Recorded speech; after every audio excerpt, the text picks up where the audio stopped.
Monday, Pat Sullivan from Sullivan Hardware and Garden stops by with some great advice. And if you haven't noticed, it is hot outside and our lawns, they could use some watering.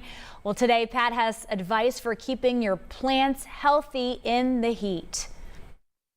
Wow, it feels like summer. Certainly the weather has been very summer-like. Hopefully we got some rain coming this week, but a lot of questions about watering because there's so much misinformation about watering, when to water, when not to water, how much to water, and what things need to be watered. First of all, shrubs like this, I brought this out because this is the number one plant we have to replace in warranty because they're shallow rooted and they don't get enough water. Like when you see a row of these 25 and they're all dead, they didn't get enough water. They just didn't. So these you really have to stay after, an arborvitae.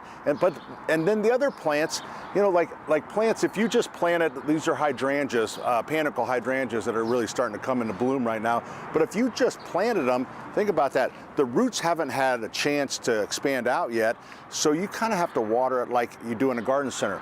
We water every day, every day. So some of the things, like you shouldn't water at night, because if you water at night, your plants are more apt to get fungus. No, you should water at night because you have less evaporation. So which one is it? We water at night because, you know why we water at night? That's right, because we'd hit the customer in the face with the water if we did during the day.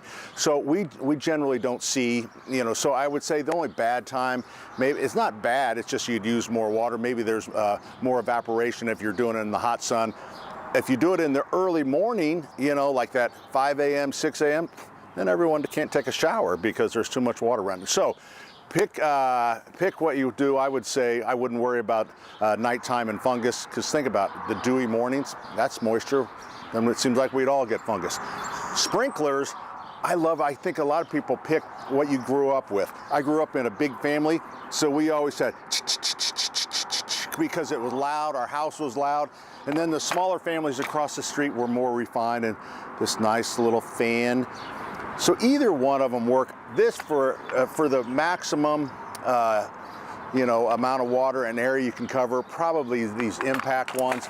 These, I will tell you, are inexpensive and kind of nice, but the problem is as the water drips down, this gets loose and then it goes like this, right? And then it's just hitting the ground. So they're okay, but if you leave them on too long.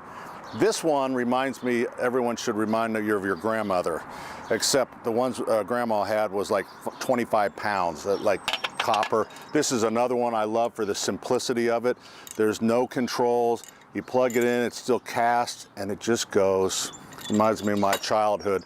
So the sprinklers around our garden centers, I can control all of them from my phone, whether it's our Allisonville nursery or whatever it is, I can control them. So you don't need that. If you want something simple, right here, so if you find yourself leaving, this one just is spring, you turn it on, set it for 1 hour, 2 hour, 3 hour, and it turns off. Very simple.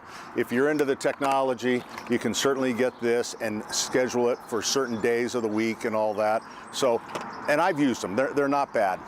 When you're watering your flowers, get a good hose wand. See this hose wand and the amount of hose? This gives you a nice soft drench. This one, anything that has all of this stuff on it, I hate this thing. I don't even know why we sell it. They always seem to leak, but I like the dram, all right? Also, don't forget to fertilize. Fertilize, fertilize, fertilize. Look at the difference in this. This has been fertilized, this has not got any fertilization. So fertilize, keep your plants watered, enjoy this beautiful summer we're having.